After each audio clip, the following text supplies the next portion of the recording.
Hello everyone. Boolean algebra का जो first topic था बुलियन फंक्शंस एंड रिप्रेजेंटेशन वो हमने लेक्चर 12 में डिस्कस कर लिया है। अब नेक्स्ट है हमारा सिंप्लीफिकेशन ऑफ बुलियन फंक्शंस। इसके अंदर हम अलजेब्रिक फंक्शंस और बुलियन अलजेब्रा थ्योरम यहाँ पे डिस्कस करेंगे। नेक्स्ट लेक्चर्स में हम के मैप के थ्रू और टेबुलेशन मेथड के थ्रू डिस्कस करेंगे।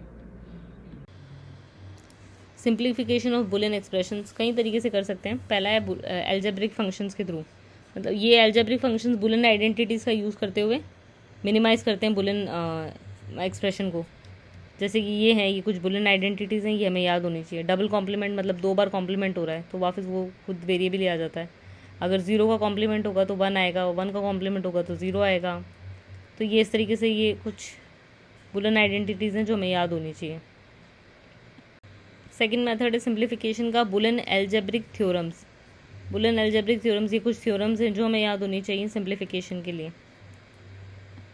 एक एग्जाम्पल देखते हैं सिंप्लीफिकेशन ऑफ बुलियन एक्सप्रेशन का यूजिंग बुलियन आइडेंटिटीज़। तो हमें यहाँ पे एक फंक्शन दिया हुआ है, उसके 3 इनपुट्स हैं और ये इसका आगे का एक्सप्रेशन दिया हुआ है।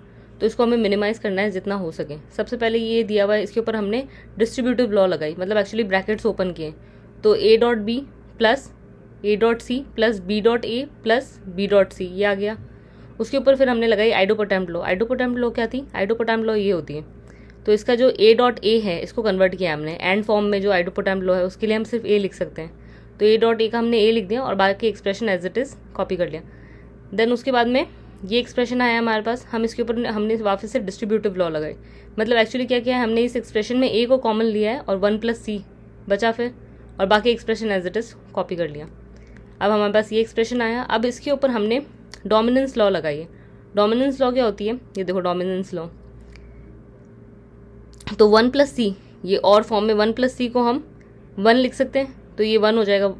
तो इसलिए हमने यहाँ पे a आया फिर, और बाकी expression as it is b dot A और b dot C as it is copy कर लिया। ठीक है, अब ये एक्सप्रेशन आया हमारे पास में, इसके ऊपर हमने फिर से डिस्ट्रीब्यूटिव लॉ लगाई। मतलब यहाँ पे इस वाले एक्सप्रेशन में हमने a को कॉमन ले लिया, 1 प्लस b बचा हमारे पास b डॉट सी। ये एक्सप्रेशन आया। 1 प्लस बी हमने अभी यहाँ पे वैसे लगाई थी डोमिनेंस लॉ, वैसे यहाँ पे भी वापस हमने डोमिनेंस लॉ लगाई, तो ये तो 1 हो जाएगा। तो a plus B dot C ये एक्सप्रेशन आया। यही हमारा फाइनली मिनिमाइज्ड एक्सप्रेशन है। इस तरीके से हमने बुलियन एक्सप्रेशन का कर दिया सिंप्लीफिकेशन। इस लेक्चर में हमने किए हैं ये सारे टॉपिक्स डिस्कस। अगर कोई भी प्रॉब्लम हो तो आप कमेंट्स में पूछ सकते हो। अगर UGC net paper 2 computer science and applications की सिलेबस की PDF का लिंक चाहिए तो वो आपको डिस्क्रिप्शन में मिल जाएगा।